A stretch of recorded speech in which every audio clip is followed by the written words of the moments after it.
Hi, group mates. So, the local news has become a major politicizing agent since the COVID 19 pandemic and economic recession that forced many Americans to convert to social media as a primary source for their information and public affairs.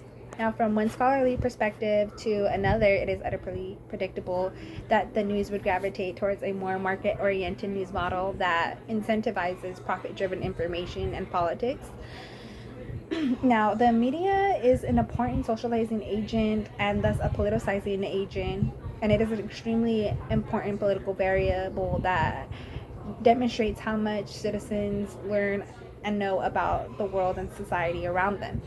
Now, mass populations are increasingly reliant on other systemic bias functions for their news, and the media serves this propaganda and other strategic forms of advertisement and misinformation to have elite domination and marginalization over an individual's way of thinking.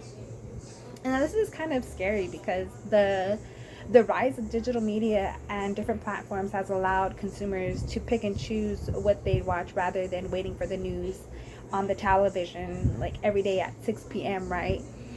Now, author Iyengar illuminates this notion of selected exposure to which consumers are able to select which information they found interesting or aligns most with their views. And as an illustration, he utilizes Fox as a conservative mainstream for local news, and this is where many Republicans go for their sources of information about politics and entertainment. And whereas on the opposite spectrum for Democratic consumers, they can catch their news on the MSNBC, which is more democratic and focuses more on liberal and progressive policies. Now, this is because local news has affiliated polarizing politics and propaganda methods to expose and prime consumers to political information that has been proven to bring them back to the platform. And many stations deliver more entertainment now as a source of news rather than public affairs or policies going on within the federal government because they realize that citizens have become more primed and entertained by politics and polarizing information rather than informative and substantive issues. Now, this shared reality amongst the communication platforms has increasingly decreased news networks, resulting in financial instability, a decrease in journalists and journalism, and ultimately foreclosures on a lot of broadcasting systems and news networks.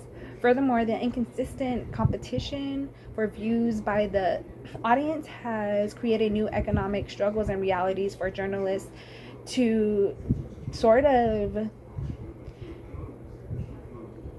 pretty much channel to cater to the taste of the viewer, which is also known as interpretive journalism. Now, state-owned broadcasting and mixed ownership television remains a dominant broadcasting model, especially in European countries where the government's finances and subsidies has a big say in what the media portrays. Now, this is a good thing because the financial backing by the government allows journalists more leeway to offer diverse viewpoints and to represent a diversity of regions, cultures, politics, and are somewhat equipped to play a role in producing higher levels of public affairs programs and active citizenry. Now, BBC One in the United Kingdom is one of the broadcasting systems that attracts over 30% of television audiences, making them more likely to watch serious news. Now, I found this interesting because American television is based on commercial ownership, meaning that delivering news is up to the standards of the FCC. However, the difference in availability of news between the US and the European countries showed significant implications for democracy because these institutions rely on informed citizenry and trustworthy information and upholding their civic duties. And commercial broadcast owners of America, they don't necessarily do that. They care more about the media and value ratings, which deteriorates our democratic values and processes. Now, in one of the articles that I had utilized, it's called The Merits of Merits Goods, Local Journalism and Public Policy in a Time of Austerity. The author highlighted how decreasing news networks is becoming more prominent as social media platforms continue to grow. The methodical approach in European states was pretty much to curb the spread of misinformation and hate speech in the public sphere by regulating social media platforms and news networks to comply with national regulation. We see this with the BBC Kingdom, as we now know that more than 30% of the population watches local news because of national regulation to do so. Now, their central findings were that state actors delegated power to private actors and have become more active in regulation of information.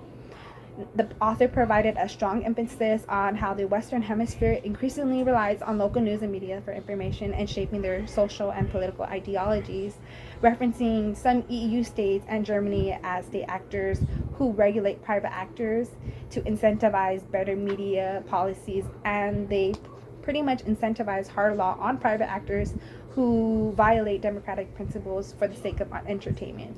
Now, I thought this was really interesting to try to develop some type of similar model here in the United States, because we are such a profit-driven, structured model.